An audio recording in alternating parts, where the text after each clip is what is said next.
नमस्ते चासी दिदीले हजुरलाई फेरि नयाँ भिडियोमा स्वागत छ है। धुपबत्तीहरू गरिसकेँ मैले। आज चाहिँ औँसी रहेछ हो, औँसी रहेछ आज चाहिँ। अनि एकदम यहीँ रुममै धुपबत्ती गरिसकेर खाजा खानु रेडी भइरहेको छु म चाहिँ। सबैले लिइसक्नु भयो खाजा, अनि म चाहिँ खाजा खानुलाई रेडी। अलिकति पिरो पनि खाइदिउँ भनेर चट्टै पारेर हो, यता कोठामा आएर खाँदैछु नानीहरूले तङ गरेर। पानी परेर आज चाहिँ पानी परेर आज चाहिँ अलिक घाम लाग्ने जस्तो हुँदैछ। अब घाम लाग्यो भने चाहिँ धेरैवटा काम छ है, लुगाहरू धुनु नुहाइधुवाइ गर्नु काम चाहिँ धेरैवटा छ। घाम लाग्ने हो कि पानी पर्ने हो फेरि पनि थाहा छैन है। अब मौसमहरू छिनछिनमा बदली भइराख्नुहुन्छ, त्यही भएर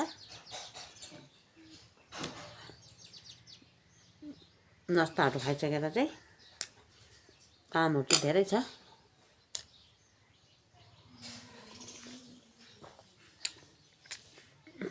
सबैले लिइसक्यो नास्ता, अनि मेरो पाली अहिले चाहिँ बिहान पख चाहिँ भक्कु काम, झाडु मार्ने, भाँडा धुने, खाजा नास्ता, नानीहरू स्कुल, यताउता धेरै नै काम हुन्छ नि हो। सबैजना खाजा खाइसक्यो। 10:30 11 अब 10:30 पार भइसक्यो।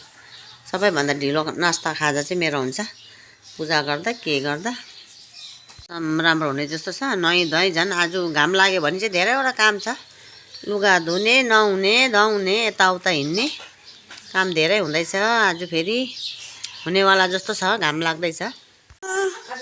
जानु तिम्रो काम गर्नु पनि दिँदैन अनि माम खानु पनि दिँदैन, के हो यो त? सानो बाबु, सानो बाबु अब फेरि रुयो, अर्को हो, अर्को रुयो, फेरि अर्को रुयो, बहिनी रुयो। यस्तै तिमीलाई हेरेर हल्लाएर बस्ने हो हाम्रो काम। नानी हेर्नु नि, यो काम नदिने नानीहरू, यो काम नदिने नानीहरू, न खाना खानु दिन्छ न सुत्नु बस्नु दिन्छ। यो नानीहरू बहुत हरामी छ हो। अर्को प्या प्या गर्दैछ, अर्को प्या प्या।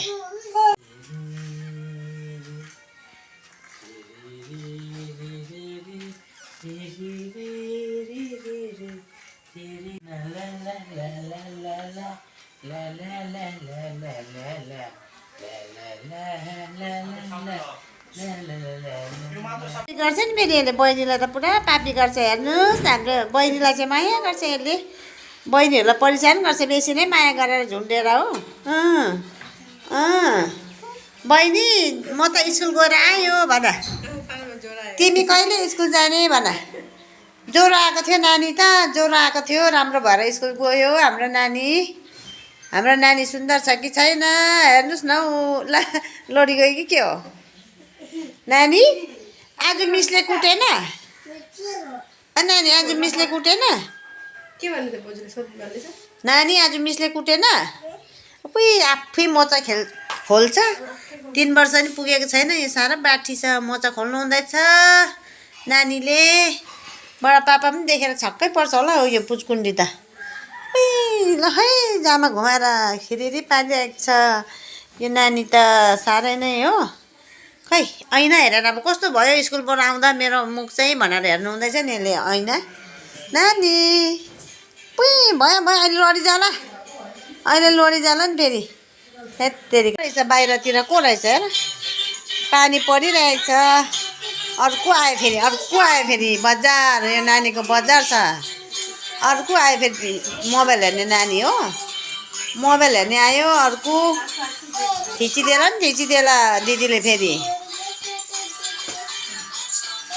यसको चाहिँ फेरि यो मोबाइल हेर्ने एकदम कार्टुन हेर्ने आदत भएको छ, कार्टुन हेर्ने यसको चाहिँ। नानी चाहिँ गाना गाउँछ नि नानी।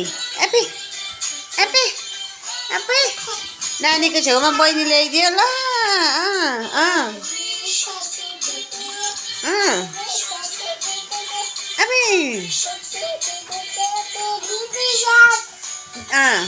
दिदी आयो भन न, दिदी आयो। नटोकै बहिनीको हात फेरि, नानी नटोकै बहिनीको हात फेरि। दिदी त फेरि कमुलो देखेर हात पनि टोकिदिन्छ नि फेरि।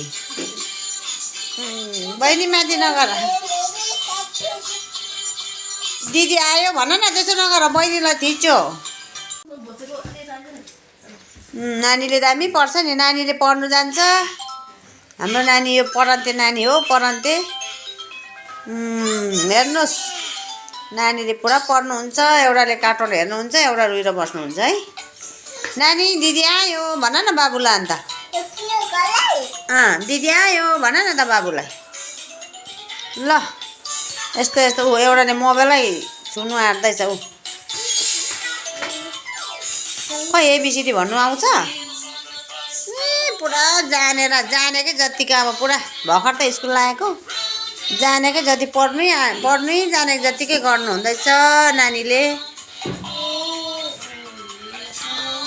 यसले त गाना जान्छ नि भन्न त बहिनीले पनि हेर्दैछ कार्टुन हो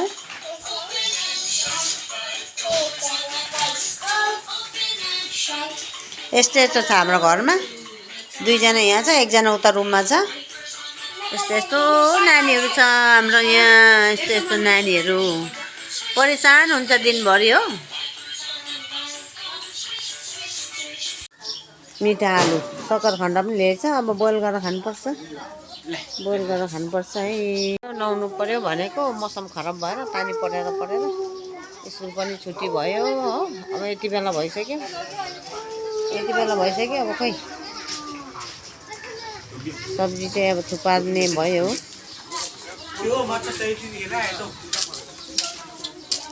मच्छर आयो भन्छ कि अब फेरि पानी पर्ने हो कि रहने हो कि कसरी हो टमाटर 15 भएछ 10 थियो 15 भइहालेछ है स्टुडेन्टहरू छुट्टी हुनुभएछ सब्जीहरू पनि ल्याइसक्यो हाम्रो चाहिँ दैलोमै आउँछ सब्जीहरू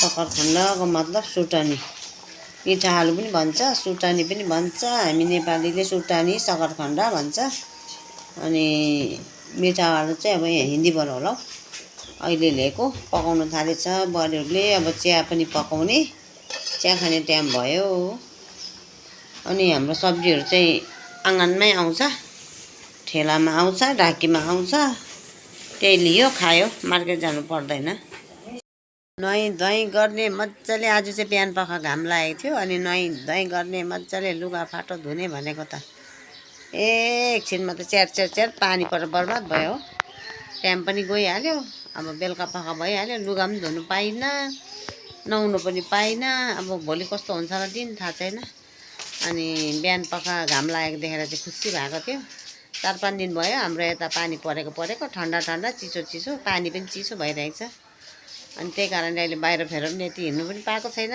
पानीको अब झन् मौसम आयो झन् बर्खा लाग्न थाल्यो अनि भिडियोलाई पनि यतिमा एन्ड गर्दैछु हजुरहरूले है मन पर्यो भने सब्सक्राइब गर्नु होला लाइक गर्नु होला फेरि नयाँ भिडियोमा भेटौँला बाई बाई नाति दोकान जानु हुँदैछ